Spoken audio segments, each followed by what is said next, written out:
Okay, you can put your attendance now.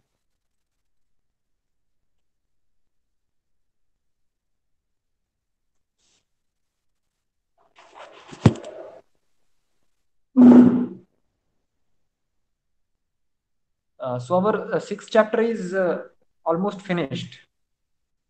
Okay, one or two questions I think are remaining from the practice set or exercise 6.2.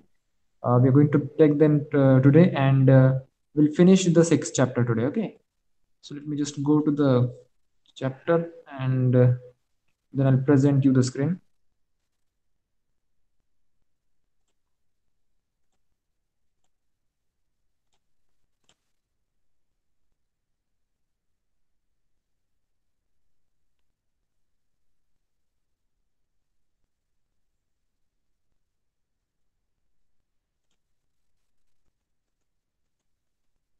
Okay, I think you can now see my presentation.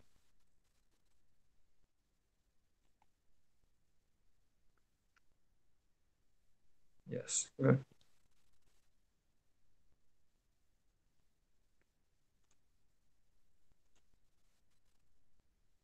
Uh, so in exercise 6.2, we have taken most of the questions. I think 11 question is remaining, is it? 11th question is remaining. So we'll cover up that question, and then we'll switch to a different topic. So solve the following for x, where mod of x is modulus function, in square bracket x is greatest integer function, and यहाँ पे square bracket ही दिया है, लेकिन ये square bracket नहीं होना चाहिए, ये कर्ली ब्रैकेट होना चाहिए. It should be a curly bracket x in a curly bracket is a fractional part function. Okay, so it should be like this. So यहाँ पे हर एक x का मीनिंग इस तरह से है. इसका इस x का मीनिंग है मॉड्यूलस, इसका मीनिंग है greatest integer function, and in curly bracket x का मीनिंग है fractional part function. Okay, so by taking help of these conditions or the things, we have to find the value of x. Okay, so not particular value, but the range of values which we can put as a x.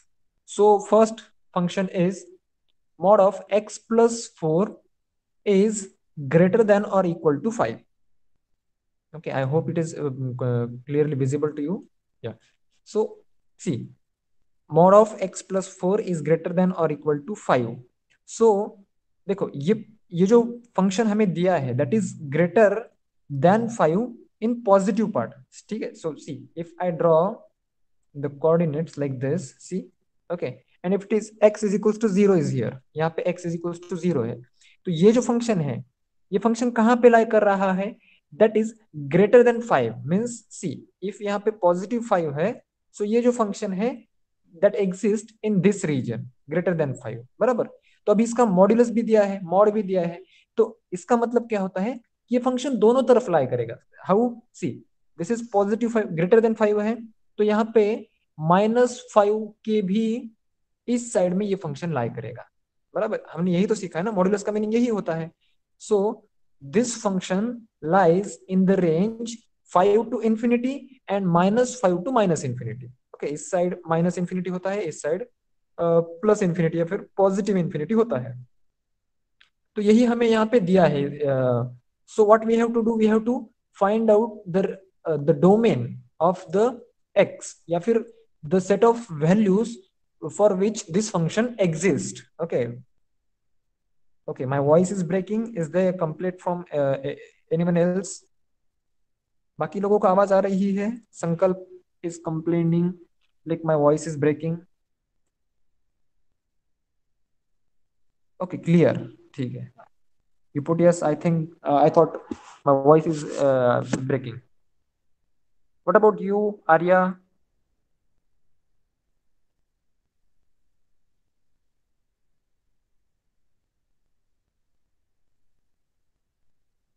Sankalp, are you in a good network area? How's your network condition?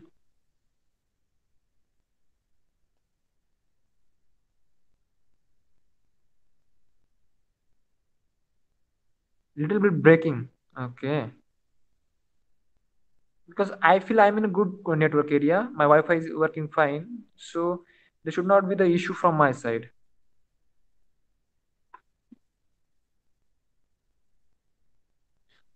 Is it okay now, Sankalp?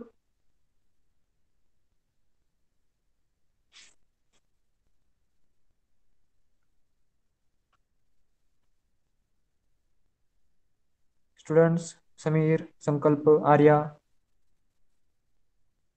it is clear now. Okay, Sankalp has left, so he'll join again. Okay, good. It is clear.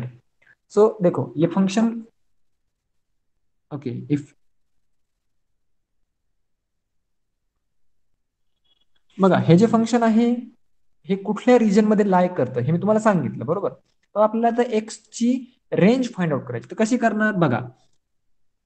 X sorry it is not x see x plus 4 that is true for which region greater than or equal to 5 positive 5 and it is also greater than or equal to -5. Okay -5 के भी अगर हम बाद में चले जाए तो ये फंक्शन लाइक करता है बराबर.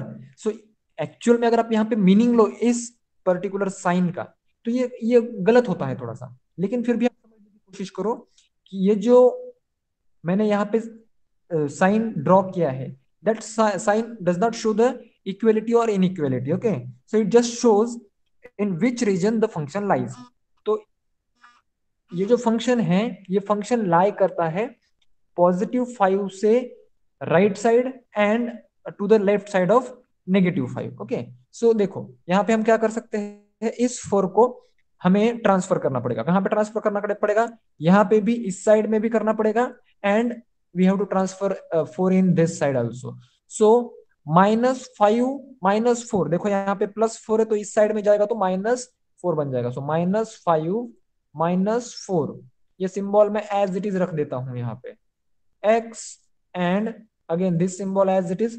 So if this 4 goes on this side so 5 - 4. okay so यहाँ पे आएगा 9 and x यहाँ पे आएगा 1. Okay 5 - 4 is 1 -5 - 4 is -9. सो अभी मैंने फिर से आपको पहले भी कहा कि इन सिंबल्स को आपको एज अ इक्वलिटी सिंबल और इनइक्वलिटी मतलब यहाँ पे छोटा या फिर बड़ा दिखाने के लिए मैंने ये सिंबल्स ड्रॉ नहीं किए. अभी आपको समझना क्या है देखो यहाँ पे -इन्फिनिटी है. ओके सो -इन्फिनिटी से आप आ रहे हो तो -9 तक अगर x की वैल्यू आप -9 तक रखते हो तो वो फंक्शन एग्जिस्ट करता है. और 1 से लेके इन्फिनिटी तक 1 से लेके इन्फिनिटी तक ये फंक्शन एग्जिस्ट करता है. सो एक्स की वैल्यू क्या हुई या फिर एक्स की रेंज या फिर जिसे हम डोमेन कहते हैं वो क्या हुआ वो हुआ see in normal bracket -infinity to -9. Okay so इस 9 को मैं क्या करूंगा स्क्वायर ब्रैकेट करूंगा मतलब कि 9 is also included. After that for another region see -1 to infinity. तो ये रहेगी वैल्यू हमारे x की. ओके एक्स की वैल्यू क्या हुई -इन्फिनिटी से लेके -9 एंड 1 से लेके इंफिनिटी. ठीक है Sameer you raised your hand. Do you have any question.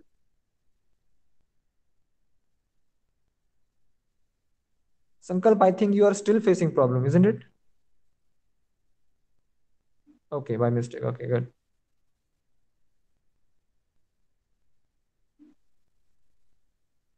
संकल्प can you hear me now. Okay you're still not able to hear me. Okay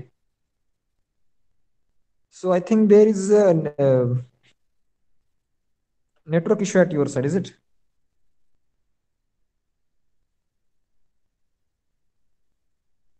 Okay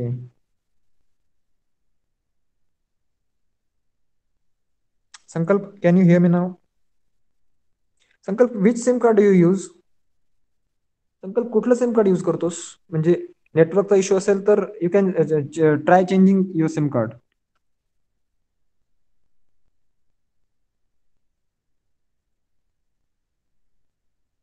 आवाज येतोय सगळ्यांना माझा? समीर, आर्या, संकल्प? ओके, समीरला तर येतोय. समीरचा तर काही इश्यू नाहीये आज. ओके,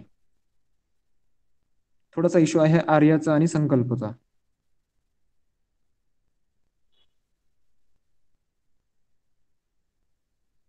ओके, आर्याला देखील थोडासा लेट येतोय आय थिंक आर्याला, पण that is fine.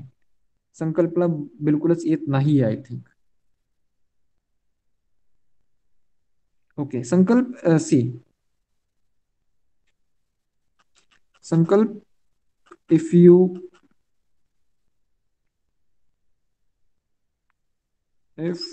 are unable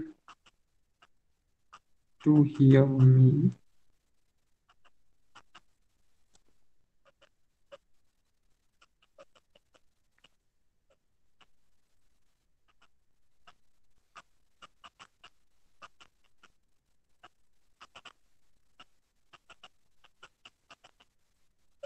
wait, huh, students.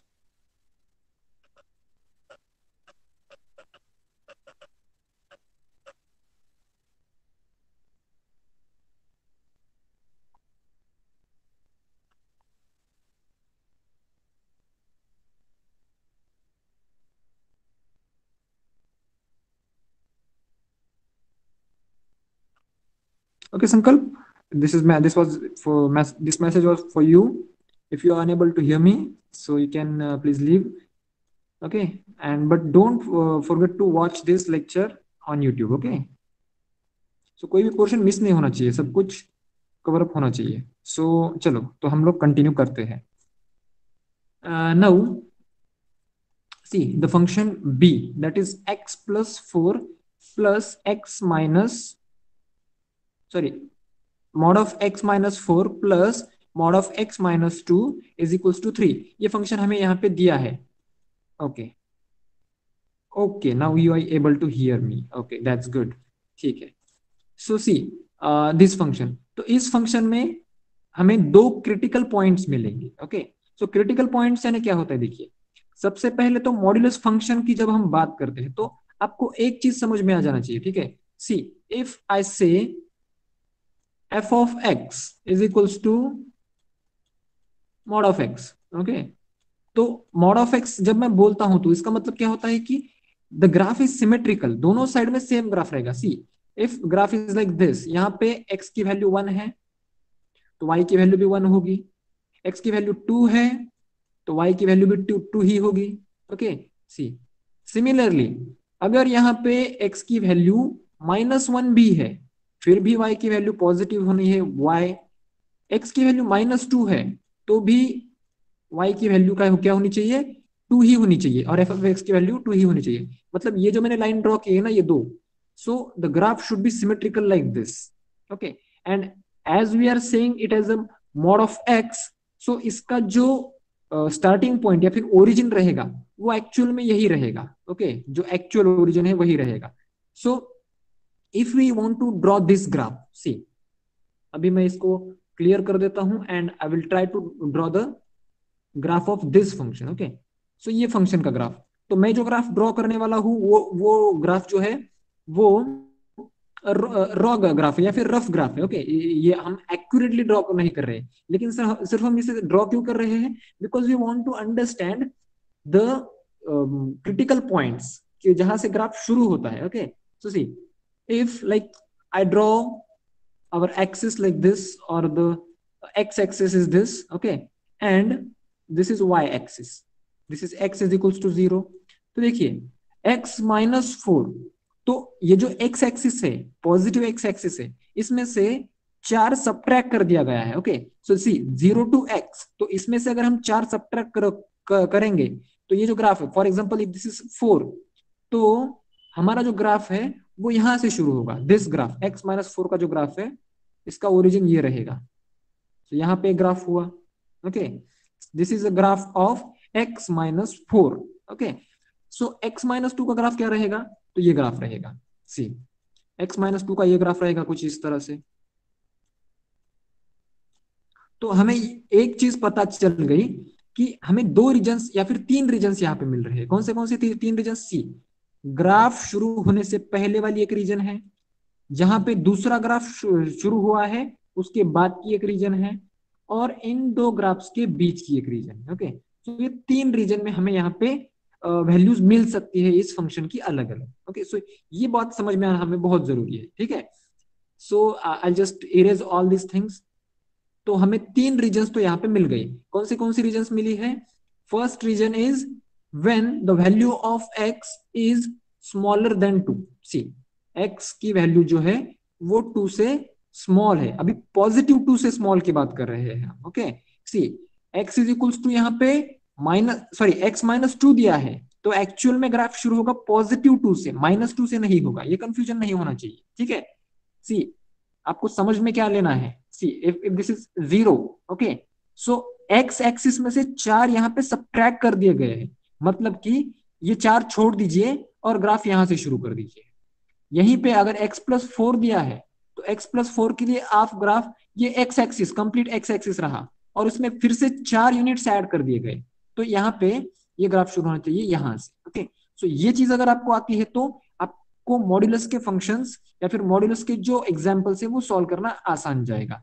सो पहली जो रीजन है, that is x is smaller than two, x is smaller than two के लिए हम यहाँ पे एक्स की वैल्यू फाइंड आउट करने की कोशिश करते हैं। ओके, नो, फॉर एग्जांपल हम कोई भी वैल्यू यहाँ पे रख ले, एक्स की value, let us suppose we put x is equals to minus three. Okay, x, sorry, x की वैल्यू टू से छोटी होनी चाहिए, तो एक्स की वैल्यू हम वन रखते हैं, ठीक है।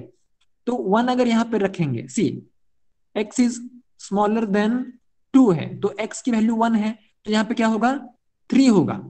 लेकिन ये थ्री कैसा होगा? माइनस थ्री होगा। One minus four is three, but it is minus, and when it comes out of modulus then it becomes plus. Okay, now similarly if we put one here, तो again यहाँ पे minus one होगा और फिर से हमें plus मिल जाएगा, ठीक है। तो ये थ्री प्लस वन यानी कि फोर हो जाएगा। तो ये कुछ अलग ही, मतलब हमें मिल रहा है जो कि एक्सपेक्टेड नहीं है, लेकिन हमें एक्चुअल में यहाँ पे क्या करना है? हमें एक्स की वैल्यू एक्चुअल में पुट नहीं करनी है।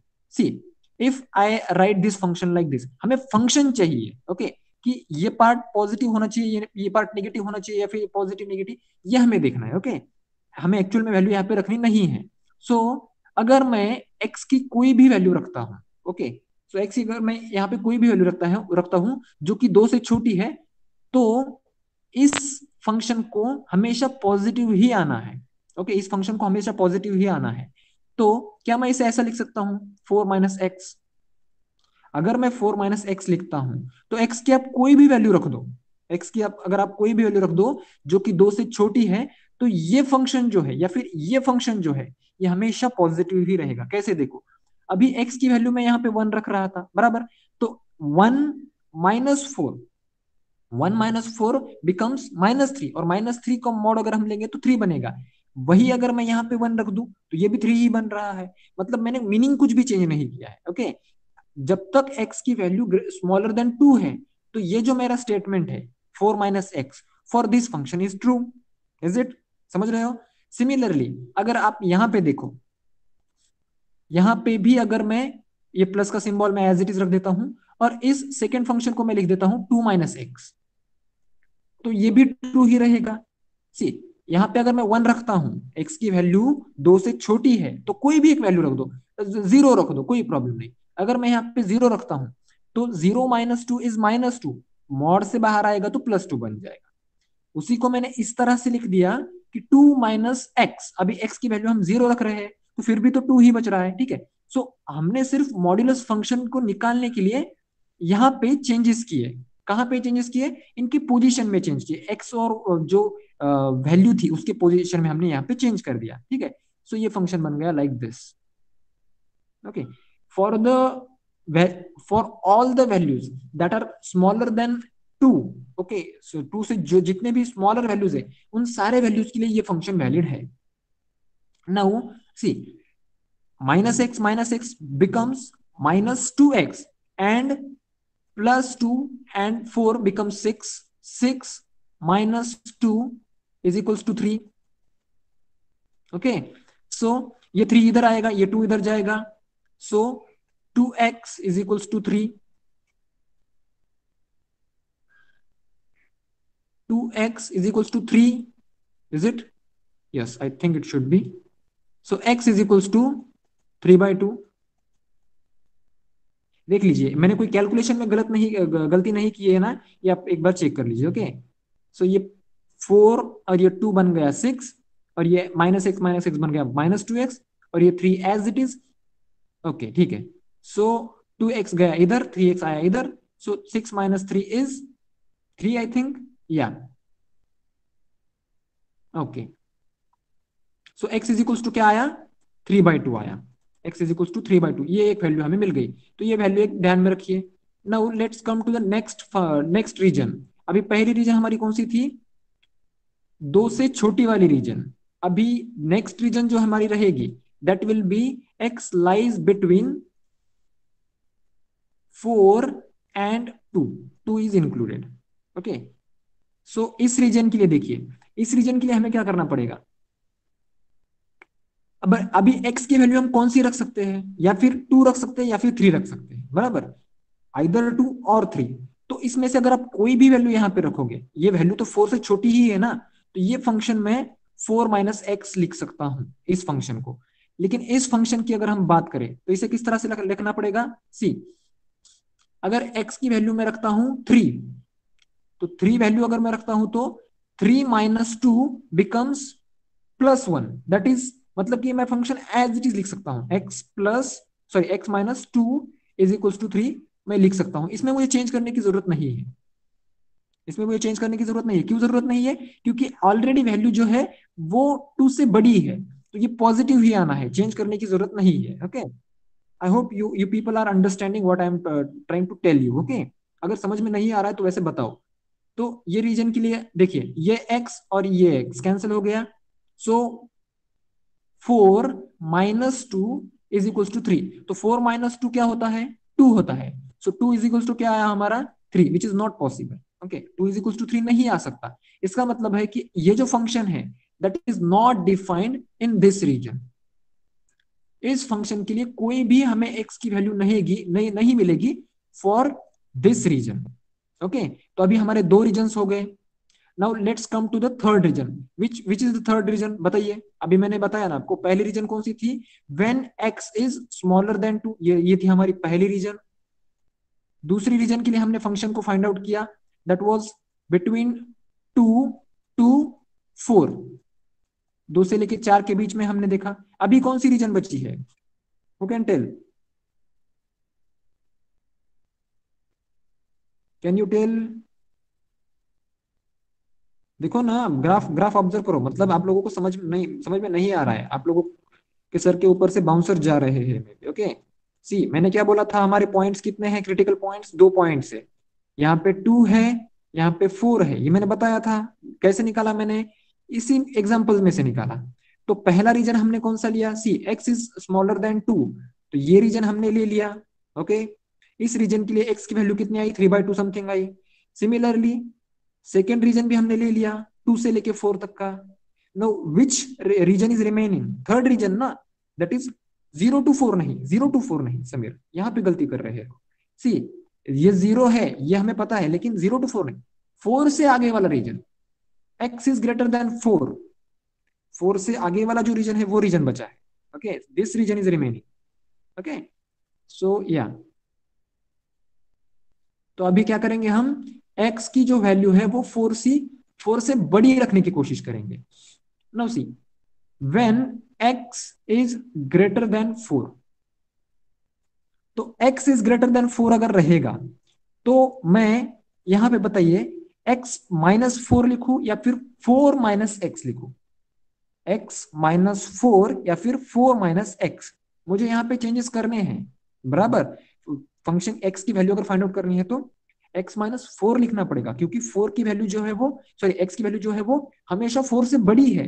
तो एक्चुअल में हमें पॉजिटिव वैल्यू चाहिए ना, यहाँ पे मॉड्यूलस है यानी कि पॉजिटिव वैल्यू चाहिए। तो x - 4 में एज इट इज भी लिख दूं तो कोई प्रॉब्लम नहीं है, ठीक है, चेंजेस करने की जरूरत नहीं है। अभी इस मॉड्यूलस को निकालने के लिए भी मैं सेम यूज कर सकता हूं, x - 2, क्योंकि x की वैल्यू अगर 4 भी है तो ये पॉजिटिव ही आएगा, तो कोई इशू नहीं है। Okay, so see, 2x - 6 is equals to 3, 2x is equals to 9, and x is equals to 4.5। So हमें क्या मिला, कौन सी वैल्यूज मिली इस फंक्शन के लिए, हमें वैल्यू मिली सी 9/2 यानी कि 4.5 लिखा है मैंने, 3/2 आया था यानी कि वो होगा 1.5 something. Okay, so 1.5 and 4.5 are the values of this function. Okay, so ये टू वैल्यूज आप लिख लीजिए नोटबुक में आपके। ठीक है, अगर ये एग्जांपल आपको समझ में आया है, okay, be honest with your self, अगर ये एग्जांपल आपको समझ में आया है, सो आपको मॉड्यूलस के जितने एग्जांपल आपके एग्जाम में पूछे जाएंगे वो सारे एग्जांपल समझ में आ गए। अगर इस एग्जांपल में कहीं पे डाउट है तो वो डाउट आपको बाकी एग्जांपल सॉल्व करते वक्त सताएगा। Okay, so frankly everyone please tell me whether you understood this example or not, Sameer, Arya and Sankalp. Okay, अगर किसी को समझ में नहीं आया है तो हम थोड़ा सा क्विकली रिवीजन फिर से करेंगे, because this is the most important example, most important I am saying, because इसमें हार्ड कुछ भी नहीं है, इसमें लॉजिक है। Okay, you have to apply logic.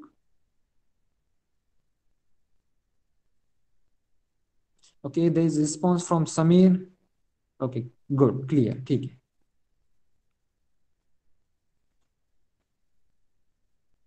जब हमने एक सॉल्ड एग्जांपल लिया था, उस सॉल्ड एग्जांपल में भी सेम ही कंसेप्ट था। ओके, और आपको प्रैक्टिस सेट में एक्सरसाइज में भी सेम ही कंसेप्ट दिया है, तो मैं यहाँ पे प्रेडिक्ट करना चाहूंगा कि आपके एग्जाम्पल में भी सिमिलर इसी टाइप का एग्जाम्पल आएगा, कुछ अलग चेंज नहीं आएगा। ओके, ठीक है, चलो तो नेक्स्ट एग्जाम्पल ले ले। Sankalp, Arya, are you with me, are you people with me, आप लोग हमारे साथ में हो? Sankalp, Arya, can you people hear us, sorry hear me?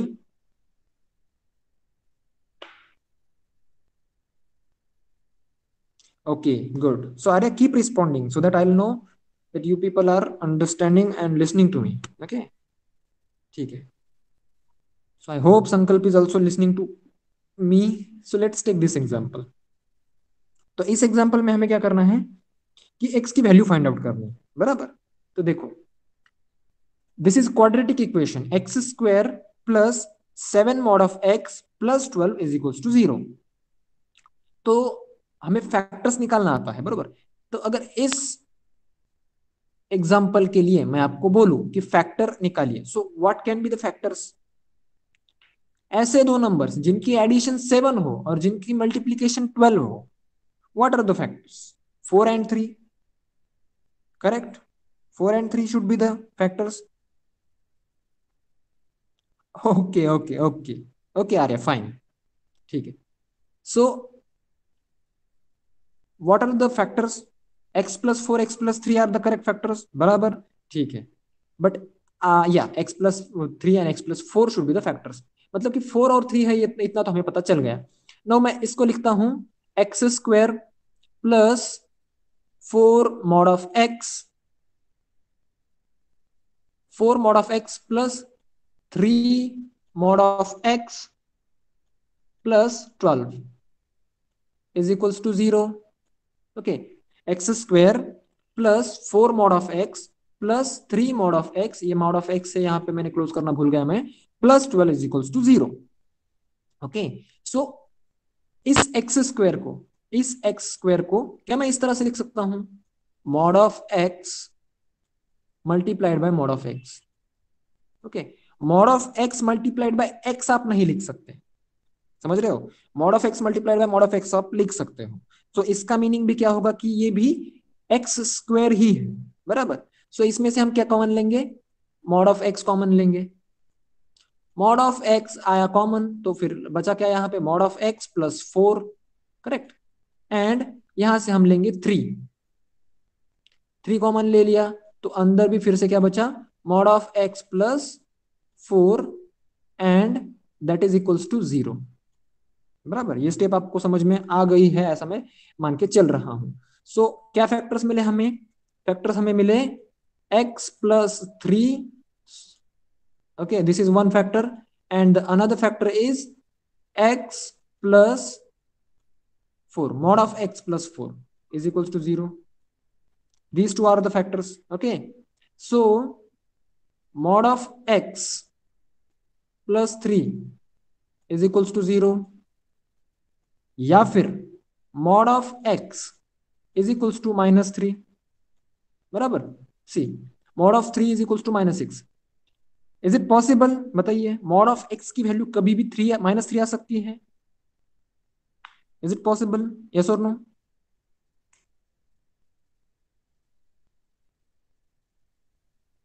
mod of x की वैल्यू -3 आ सकती है. It is possible, you are saying. No, mod of x should be always positive. mod की वैल्यू कभी भी नेगेटिव नहीं आती है at any cost. Okay, mod की वैल्यू नेगेटिव आनी ही नहीं चाहिए. अगर mod की वैल्यू नेगेटिव आती है तो इसका मतलब या तो प्रॉब्लम में प्रॉब्लम है, या फिर हम जो कर रहे हैं उसमें प्रॉब्लम है. Okay, so this is invalid condition. Okay, this is invalid condition.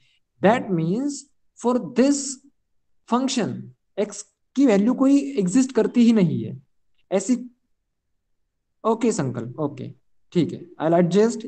I hope you are also adjusting. ठीक है, सो ऐसी कोई भी x की वैल्यू नहीं है जिसके लिए ये फंक्शन सेटिस्फाई हो. ओके, सो हमें एक रीजन, हमें यहाँ पे वैल्यू मिली ना, अगर आप यहाँ पे भी इसको पुटअप कर दे तो आपको ऐसा मिलेगा, mod of x is equals to -4 मिलेगा. ओके, यहाँ पे mod of x is equals to -3 मिला, mod of x is equals to -4 भी हमें मिल सकता है अगर हम इस ब्रैकेट को फर्दर सॉल्व करें तो, लेकिन इट इज नॉट पॉसिबल.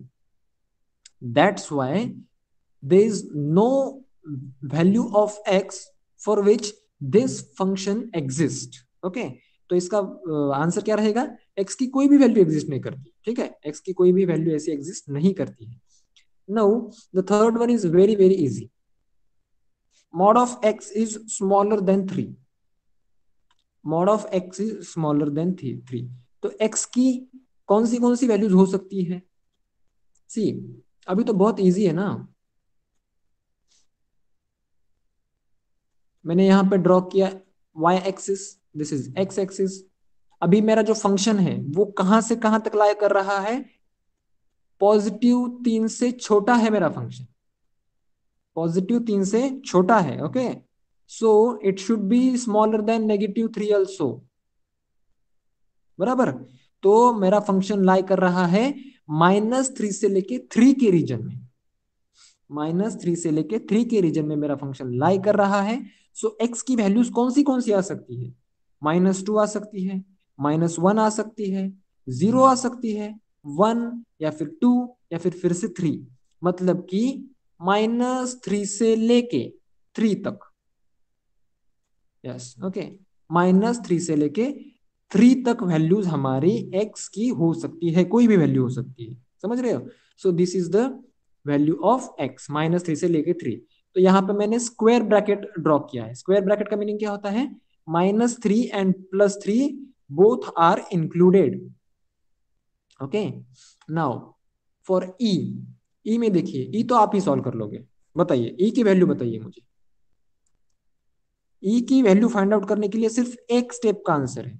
एक स्टेप में आप एक्स की वैल्यू फाइंड आउट कर सकते हो. इसकी सिर्फ only one step is there.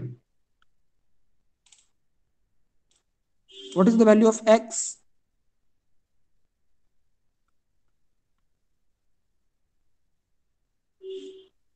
2. Okay, no, 2 is not the value of x, Samir. Just try little harder.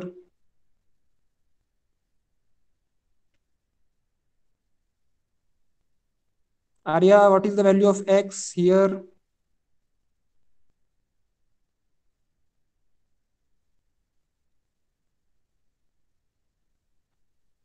2x equal to 5. 2x is equals to 5.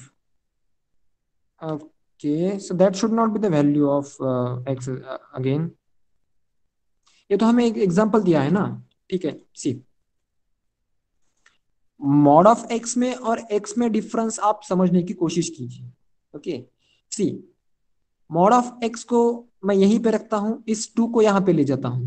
So what it is going to be, mod of x is equals to 5/2, which is positive. बराबर, ये positive है, ये possible भी है। Mod of x is equal to 5/2 possible है, बराबर। Okay, 2 plus और minus, ठीक है, हमें x की वैल्यू फाइंड आउट करनी है ना, तुमने तो x ही एलिमिनेट कर दिया। ठीक है, अगर तुम्हें समझ में आ रहा है तो ओके, बट x की एक्चुअल में वैल्यू क्या है समीर, वो देखो। ओके, ये 2 को मैंने यहाँ पे ट्रांसफर कर दिया, ठीक है। So mod of x is equal to 5/2 है। मॉड की वैल्यू तो पॉजिटिव आ गई, मतलब हम सही जा रहे हैं। लेकिन x की वैल्यू 5/2 नहीं रहेगी। x की वैल्यू 5/2, x की वैल्यू 5/2 तो है ही, लेकिन x की वैल्यू -5/2 भी है। ओके, ओके, ठीक है। तो x की वैल्यू क्या है, -5/2 भी है। मतलब x की वैल्यू, दो दो वैल्यूज है यहाँ पे, 5/2 एंड -5/2। ओके, सिर्फ मैंने यहाँ पे दो को ट्रांसफर कर दिया, mod of x is equals to 5/2 आया। That means the equation is correct, expression is correct. So x की वैल्यू, दो वैल्यूज रहेगी, 5/2 और -5/2। That is the difference between mod of x and x। ठीक है, देखिए, स्क्वायर तो एक ही रहता है। फॉर एग्जाम्पल 36, मैं अगर आपको पूछूं कि 36 किस नंबर का स्क्वायर है, what is the square root of 36, so you will give the answer 6, बराबर। 6 का स्क्वायर होता है 36, इजंट इट, यस और नो। लेकिन -6 का स्क्वायर क्या होता है, -6 का स्क्वायर भी तो 36 ही होता है। So mod function is like that. Okay, अगर mod of x is 5, sorry, what is happening, sorry, mod of x is given, that is 5/2, that means x will be equal to +5/2 and -5/2। okay, let's go to the next example. I hope you understand this. Okay,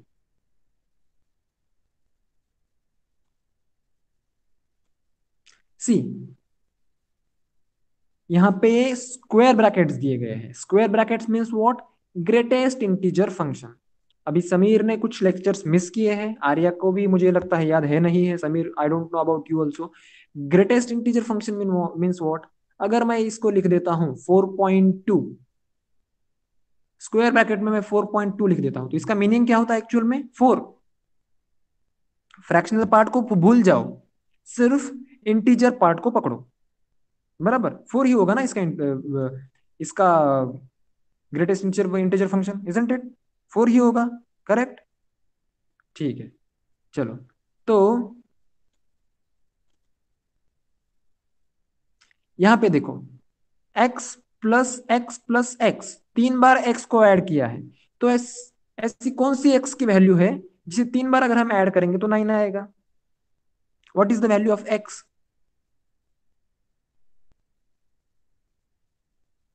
can anyone tell. 3, okay Sameer, 3, ठीक है। 3 यहां पे मैं लगता हूं, 3+3+3 is 9, correct. But 3 should not be the answer. Okay, 3 is one of the answer, but 3 is not the final answer. How, see, अगर मैं यहाँ पे x इज इक्वल टू 3.2 रखता हूँ, for example, x is equal to मैं क्या रखता हूँ, 3.2 रखता हूँ, तो यहाँ पे 3.2 मैंने रख दिया, लेकिन वो फिर से 3 बन जाएगा। क्यों 3 बन जाएगा, क्योंकि ये ग्रेटेस्ट इंटीजर फंक्शन वो ब्रैकेट में लिखा है ना, इसके लिए वो फिर से 3 बन जाएगा। सो 3 पॉइंट, सी अगेन 3.2 यहाँ पे है, 3.2 + 3 दैट बिकम 6.2। बट अगेन ये फंक्शन फिर से ब्रैकेट में है, तो 6.2 का भी 6 बन जाएगा। और यहाँ पे जो 3.2 है, 3.2 + 6 that becomes 9.2, but actual it is 9 because it is in a square bracket. Okay, so ये 9 रहा। तो मैं 3.2 अगर रखता हूं तो भी मेरा ये फंक्शन सही आ रहा है। अगर मैं 3.2 की जगह पे 3.4 रखता हूं तो भी ये करेक्ट आएगा। ठीक है, सी, 3.4 को मैं यहां पे रखता हूं तो ये बन जाएगा 3, 3.4 + 3 becomes 6.4, that again becomes 6, and 3 + 6.4 that again becomes 9.4, which is nothing but 9। ये स्क्वायर ब्रैकेट की वजह से ग्रेटेस्ट इंटीजर फंक्शन। मतलब मैं यहाँ पे 3.0 रख सकता हूँ, 3.1 रख सकता हूँ, 3.2 रख सकता हूँ, 3.4, 3 अप टू 3.9 रख सकता हूँ, मैं 4 नहीं रख सकता यहाँ पे। ओके, सो एक्चुअल में हमें क्या रखना पड़ेगा, 3 + any integer, like say a, okay, 3 plus a, and range of a is 0 to 9. Okay, ए की वैल्यू जो है वो 0 से बड़ी नहीं रह सकती, ओके, सॉरी 9 से बड़ी नहीं रह सकती, 0 से छोटी नहीं रह सकती, मतलब यहाँ पे आप कुछ भी रख दीजिए, ठीक है. So that will B fractional part. So 3 plus a is the correct option we can say, and a is a fractional part. ये हमें समझ में रखना है, मतलब ध्यान में रखना है. ओके, a की वैल्यू आप यहाँ पे 1 नहीं रखोगे, you won't put 1, it should be 0.0 to 0.9. थोड़ी सी यहाँ पे करेक्शन कर लीजिए. ओके, सो यहाँ पे मैं करेक्शन कर लेता हूँ. a की जो वैल्यू है ना वो 0.0 से लेके 0.9 के बीच में लाई कर सकती है. ओके, 0 to 9 की वजह में यहाँ पे 0.0 से लेके 0.9 लिख देता हूँ. तो आप कुछ भी लिख दीजिए. अभी इस a की जगह पे 0.1 आपने रख दिया, तो 3 plus 0.1 becomes 3.1. तो 3.1 के लिए भी फंक्शन हमारा सेटिस्फाई होता है. आप यहाँ पे a की वैल्यू रख दीजिए 0.9, तो 3.9 बनेगा. 3.9 का फिर से यहाँ पे 3 बनेगा, यहाँ पे भी 3 बनेगा, मतलब कि किसी भी वैल्यू के लिए ये फंक्शन सेटिस्फाई होगा. तो हमारे x की जो वैल्यू है वो ये है 3 plus a, and a is such that a is not smaller than 0.0 and not greater than 0.1. Okay, so इस तरह से हमें फाइंड आउट करना पड़ेगा. Now let's take the next example.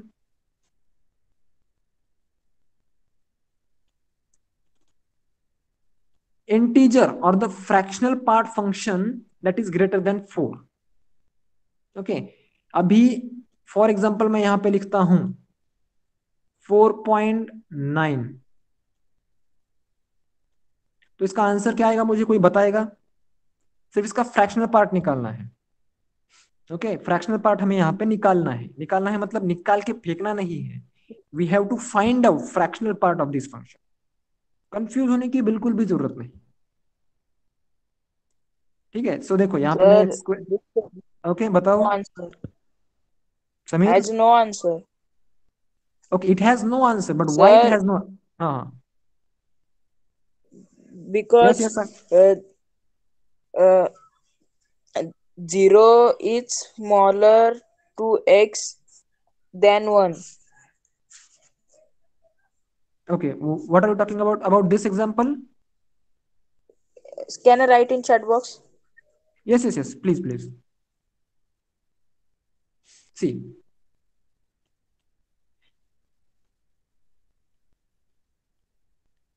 इन दो फंक्शन का मतलब क्या होता है? देखो, इसकी वैल्यू रहेगी 0.9 और इसकी वैल्यू रहेगी 4. Okay, this is greatest integer function and this is fractional part function.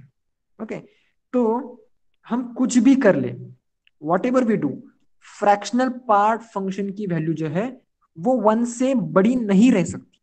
Okay, I think Sameer was also trying to say that also. Okay, कि फ्रैक्शनल पार्ट फंक्शन की वैल्यू 1 से बड़ी या फिर 0.9 से बड़ी नहीं रह सकती. 0.99 रह सकती है लेकिन 1 नहीं रह सकती वो कभी भी, बराबर. तो it does not exist, which is correct. Sameer ने जैसे बताया कि ये एग्जिस्ट नहीं करता है क्योंकि इसकी वैल्यू 1 से बड़ी नहीं रह सकती. तो लेकिन यहाँ पे तो वो बता रहे हैं कि 4 से बड़ी है, which is wrong. Okay, which is not possible. ठीक है, so x fractional part function is equals to 0. तो इसमें x की वैल्यू क्या आएगी? सेट ऑफ इंटीजर्स, कोई भी इंटीजर पकड़ लीजिए आप. अगर आप फॉर एग्जांपल लेते हैं 1, तो 1 मतलब 1.0 होता है एक्चुअल में. आप लेते हो 10, तो 10 मतलब 10.0 होता है. 11 का मतलब होता है 11.0, बराबर. तो सबका जो इंटीजर पार्ट फंक्शन है या फिर फ्रैक्शनल पार्ट फंक्शन है, सी फ्रैक्शनल पार्ट फंक्शन क्या है? 0 ही है इन सबका. तो सेट ऑफ इंटीजर्स मतलब कि x क्या रहेगा? सेट ऑफ इंटीजर्स, कोई भी इंटीजर अगर हम यहाँ पे रखते हैं तो हमें क्या मिलेगा? फ्रैक्शनल पार्ट एज अ 0 मिलेगा इंटीजर के लिए. ओके, सो इस x क्या रहेगा? x is a set of integers for this h function, sorry h example. Now this is fractional part function is equals to fractional part function of x is equals to 0.5. So n plus 0.5 अगर मैं यहां पे लिख देता हूं, और n is what, n is any integer 1 2 3 4 10 11 100 24 whatever, okay. So 11 की n की जगह पे अगर मैं 11 रखता हूं तो बनेगा 11.5। सो अगेन इसका फ्रैक्शनल पार्ट फंक्शन बनेगा 0.5, 11 निकल जाएगा, बराबर। तो कोई भी आप अगर आप इंटीजर रखते हो तो यहां पे हमें n प्लस 0.5 मिल जाएगा। Value of x will be n plus 0.5 and n will be set of integers, okay. कोई भी इंटीजर हम यहाँ पे रख सकते हैं। Now let's come to the last example. देखो लास्ट एग्जांपल में क्या है, 2 into fractional part of x plus integer part of x, ठीक है। तो यहाँ पे फ्रैक्शनल पार्ट है, मतलब कि ये वैल्यू हमेशा 1 से छोटी रहेगी। 1 से छोटी रहेगी तो ये ओवरऑल वैल्यू जो है वो 2 से छोटी रहेगी, बराबर। अगर ये 0.9 भी आता है तो 0.2 multiplied by 0.9 will become 1.8 which is smaller then 2, ठीक है। तो 0.9 की अगर हम बात कर रहे हैं तो यहाँ पे कुछ तो वैल्यू 2 से तो बड़ी ही आएगी, ओके। 2 से तो बड़ी ही वैल्यू आएगी। So this is not true but except for the value of 0। अगर आप यहाँ पे 0 रखते हो, यहाँ पे 0 रखते हो, यहाँ पे 0 रखते हो तो ये फंक्शन सेटिस्फाई होता है। सो एक्स की वैल्यू क्या रहेगी, यहाँ पे 0 रहेगी, ठीक है। 0 इज द वैल्यू, ठीक है। तो ये क्विकली रिवीजन 2 मिनट में सब चीजों की। डोमेन यानी कि सेट ऑफ इनपुट्स जो हम x की वैल्यू रख सकते हैं, या फिर सेट ऑफ प्री इमेजेस जिसे जिसे हम कहते हैं, okay. Again range is what, range is set of outputs, कि मतलब जो पॉसिबल हमें आउटपुट्स मिल सकते हैं। नाउ और set of images, pre images and images, remember this. Now one one function and onto function. तो वन वन फंक्शन चेक करने के लिए मैंने आपको एक ट्रिक बताई है। वन वन फंक्शन अगर आपको चेक करना है तो उस फंक्शन में एक बार -1 रखिए, एक बार +1 रखिए।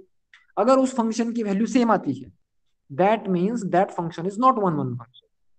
अगर उस फंक्शन की वैल्यू डिफरेंट आती है, ओके, -1 के लिए कुछ अलग वैल्यू आ रही है, +1 के लिए कुछ अलग वैल्यू आ रही है, that means that is a one one function, that is a trick, okay.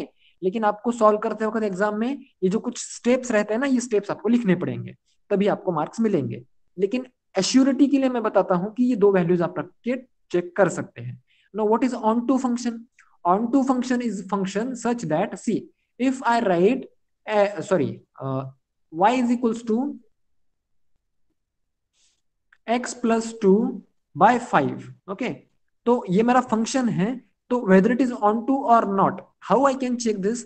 सो मुझे क्या करना पड़ेगा, y is equals to something के फॉर्म में ये फंक्शन लिखा है, तो इसे कन्वर्ट करना पड़ेगा x is equals to something के फॉर्म में। किस तरह से किया जा सकता है, देखो 5 को मैं इधर भेज दूंगा तो ये 5y बनेगा, और इस 2 को मैं इधर भेज दूं तो -2 बनेगा, and is equals to x बनेगा। मतलब मैंने इसी फंक्शन को इस फॉर्म में रिप्रेजेंट कर लिया। किस फॉर्म में रिप्रेजेंट कर लिया? पहले y is equals to something के फॉर्म में था, अभी x is equals to something के फॉर्म में है, that means it is onto function, okay.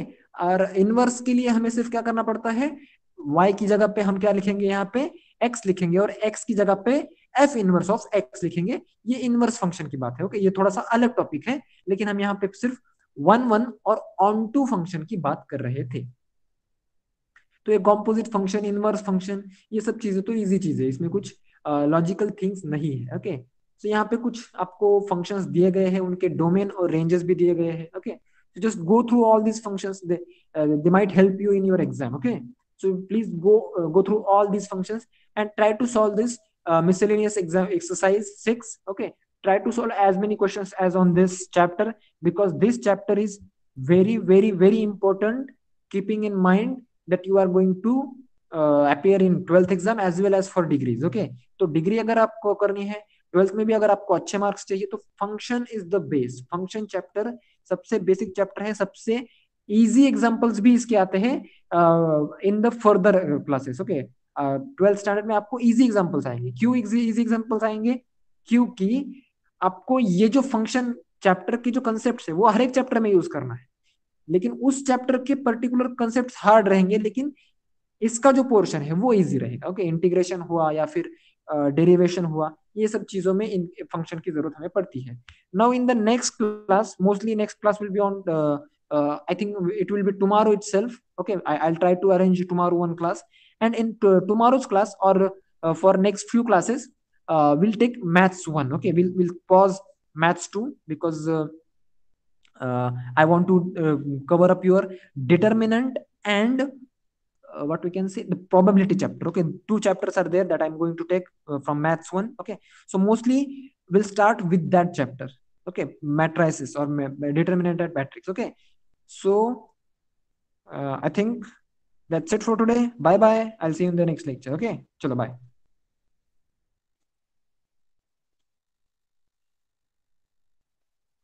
No, Sankalp, I don't think you have finished the determinant chapter. Mangalam has, I think, started determinant chapter. Okay, so and he's taken some of the portion, but not the complete chapter, I think. Okay, so yes, I'll check with Mangalam sir, and we'll see what can be done. Okay, chalo, bye bye. Thank you.